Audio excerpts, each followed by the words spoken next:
Efeito placebo. Muitos comentam o ritual que o tenista espanhol Rafael Nadal realiza antes de cada saque. Faz lembrar até o personagem Kiko, do famoso seriado Chaves. Mas o tenista não é o único que apresenta tal comportamento. Outros atletas de alto nível também realizam seus rituais, mesmo que de maneira disfarçada. O multicampeão olímpico Michael Phelps gira o braço pelo menos 3 vezes antes de subir no bloco de partida das piscinas, quando vai competir. A halterofilista americana Morgan King diz usar a mesma lingerie e par de meias, claro, devidamente lavadas, desde quando começou a competir internacionalmente. Exemplos como estes não estão apenas referenciados no mundo dos esportes. Quem nunca usou aquela camisa da sorte em uma apresentação em público? Ou ainda, quantos têm a prática de usar a mesma roupa que esteve usando quando o time do coração foi campeão pela última vez? Podemos também extrapolar este comportamento para o alívio de algumas enfermidades.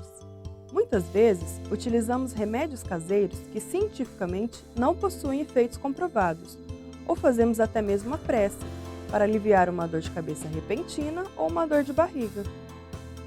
A ciência tenta explicar o fenômeno da superstição e das ações desses métodos que curam sem efeito farmacológico. Um deles é que estes rituais desviam os pensamentos negativos de insegurança, no caso dos atletas, ou fazem com que as pessoas esqueçam, mesmo que por um curto tempo, os sintomas existentes. O outro é o efeito placebo, que ajuda a criar uma sensação de controle sobre determinada situação. Segundo o dicionário médico Upper, placebo é o nome dado a qualquer medicamento administrado mais para agradar do que para beneficiar o paciente. Ou seja, é um fármaco, terapia ou procedimento inerte que não possui ação específica comprovada sobre a doença ou sintomas dos pacientes, mas devido aos efeitos psicológicos da crença do paciente, se torna eficaz.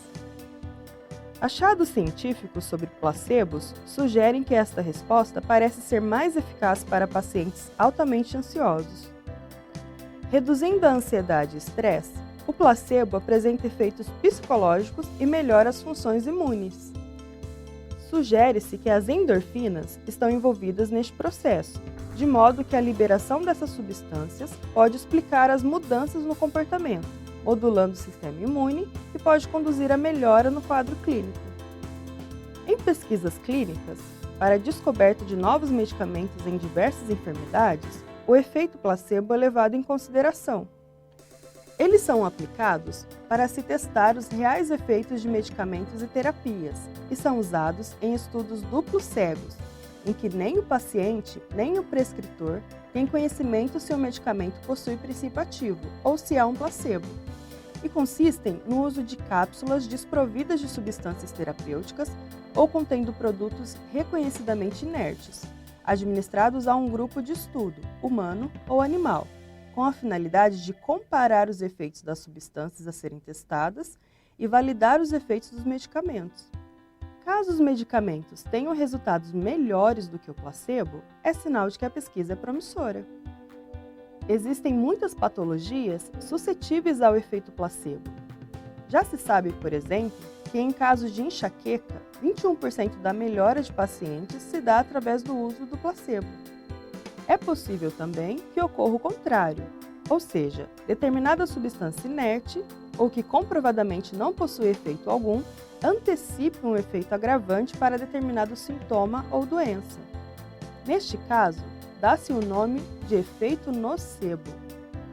Alguns exemplos naturais deste fenômeno são observados quando há desconfiança por parte do paciente para com a equipe médica ou por um determinado tipo de tratamento. Você deve conhecer alguém que faz uso rotineiro de determinado medicamento e que só faz efeito se for de determinada marca, mesmo tendo os medicamentos de outras marcas passado pelo processo de bioequivalência. É importante ressaltar que o uso de placebos deve ser empregado apenas em pesquisas e por profissionais habilitados e sem a intenção pura e simples de enganar o paciente. Tal procedimento, no Brasil, é condenável por lei. Para mais vídeos como este, acesse a nossa página.